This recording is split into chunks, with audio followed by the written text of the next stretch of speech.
Gear talk is toxic. Hi, it's Peter here, and let's get right into the business. And I will start with a personal story why I think that gear talk is toxic and it's very bad for you. I switched my thinking about making these YouTube videos from being a YouTuber who photographs to being a photographer who has a YouTube channel. What does that mean is that I was an Olympus visionary and an OM system ambassador for quite a few years. And the most content that I made was about the cameras, tutorials, testing lenses, testing cameras. So I had my daily job being a videographer, which was the most things that I did during my days. And then photography was me only making test images because I was obsessed about gear and making the gear videos. But after I switched my thinking about, I think it was 2 years ago, a year and a half, towards being a photographer and then making YouTube content about photography. My own photography has progressed a lot. And if you want to see what the state is now, I have a link to my fairly new website, if you haven't seen it yet, to check it out and compare them to my older test images. And that got me thinking that unfortunately quite a few of you, sorry to say this, not trying to, mocking you or anything like that, but it's so easy to fall into the trap of gear talk and just talk and talk. And there's a few points that I'm going to bring up on this video so that you might recognize that, because I can tell you that it's toxic and it's not good for you. The first one is the myth of gear solving problems. Getting a new lens, getting a better camera will improve our photography. But no, that's not the case. It won't. It will after you have learned about photography. If you're stuck in some way in photography, a piece of new gear won't make you photograph more. It might be a little boost for a couple of weeks, but if you're not passionate about learning photography, then a new gear won't do you anything. New gear will help when you first start. So if you want to start a new type of genre, you've been doing, let's say, family photos and all the kinds of stuff, and then you just, let's do some nature photography. Start with the gear that you already have. That will take you a long, long way, and learn the craft. And then when you progress and you're getting better, then a new piece of gear might be something that actually is a benefit. I know it's boring, but start learning photography first and then start thinking about getting new gear. And the second thing is the obsession of gear. If you're focusing entirely, like I did, quite a bit on gear, you miss out on the actual photography because you look at the wrong things in your images. You don't look at the story, you don't look at the feeling, you don't look at how someone might feel when they see the photograph. All you see is the corner sharpness, noise, and maybe other unsharpness, and you just pixel peeping how good the lens is, and then you go and buy a better lens and you start doing that again. And then the harsh fact, there is no perfect gear. All gear has some faults, and there isn't a perfect camera in the world. There might be the best one for you, and there is a best one for me, which might be totally different. And that's totally fine, because I think everybody should be photographing with the gear they like to use, and it's good for the purpose that they are photographing. So don't analyze too much about when a new camera comes out. It might be interesting that they have some new features, but the progress in cameras are not that huge anymore.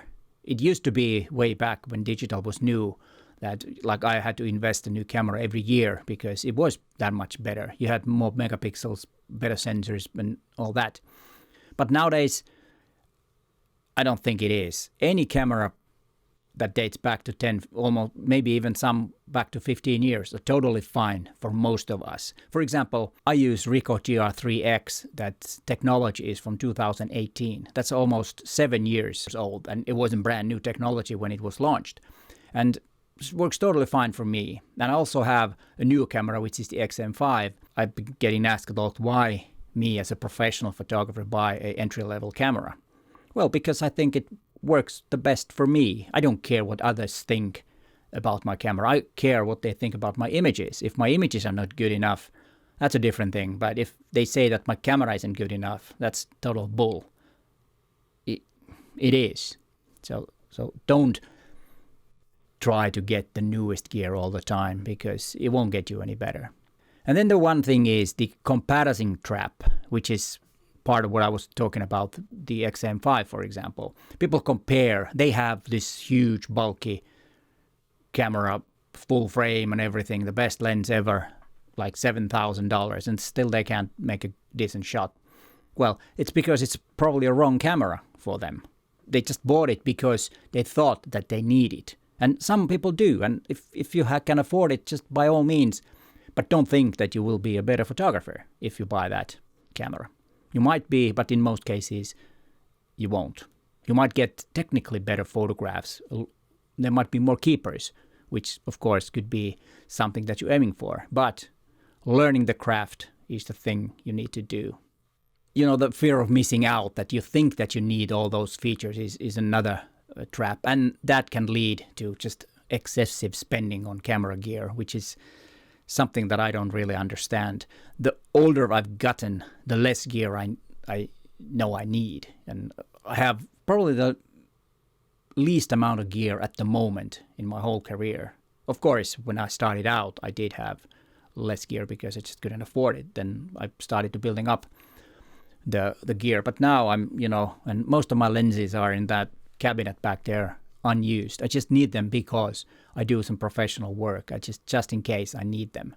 But if I was only photographing for myself and for my project and doing the street photography, I would probably use just one camera. It could be either Ricoh GR3X or the XM5. I don't know which one it would be.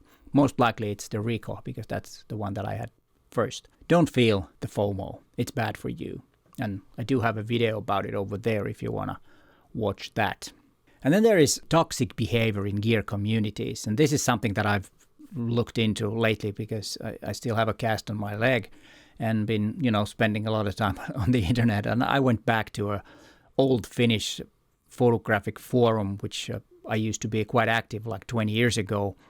I went there because someone tipped that they've been talking trash about me and my video content. So I just wanted to read how it was. And of course, I just browsed through some of the threads about different gear and all that kind of stuff. And it was heartbreaking to read how much people still argue about megapixels, argue about camera brands, and mocking others because they have the wrong camera gear.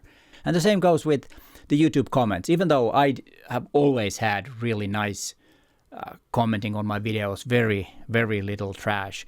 But if I look back and look at the comments on my gear videos, there is a lot more, mocking and bad language and, things that why you have this and no, it's not that sharp as you say, or this lens is sharper, why you're using that, and all that kinds of things. And I think it's sad, because I would rather hear you mocking my photographs and have good explanations and good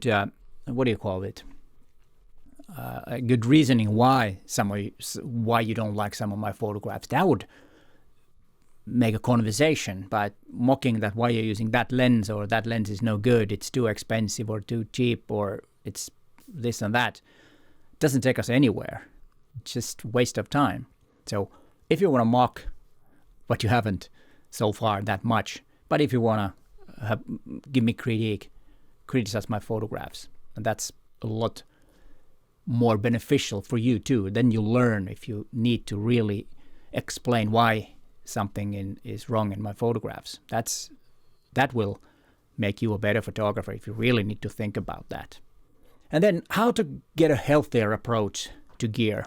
I'm not saying that you shouldn't watch gear videos. I did, of course, when I bought my Fuji cameras and when I bought my Ricoh camera.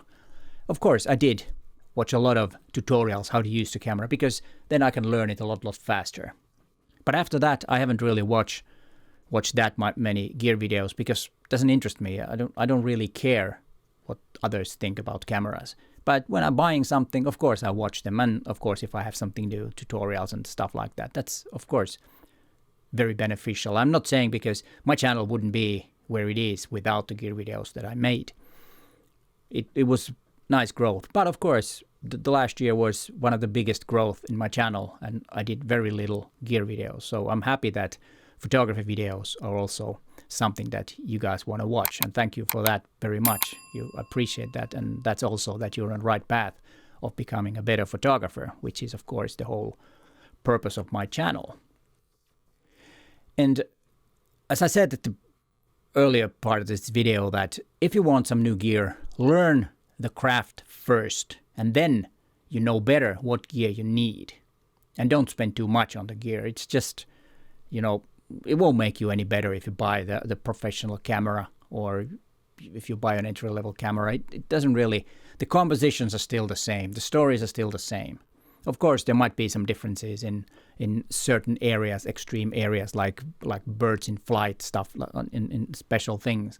But if you get a, let's say, a long lens with a very fast mirrorless camera, you won't be a bird photographer. You're just owner of very fine photographic gear.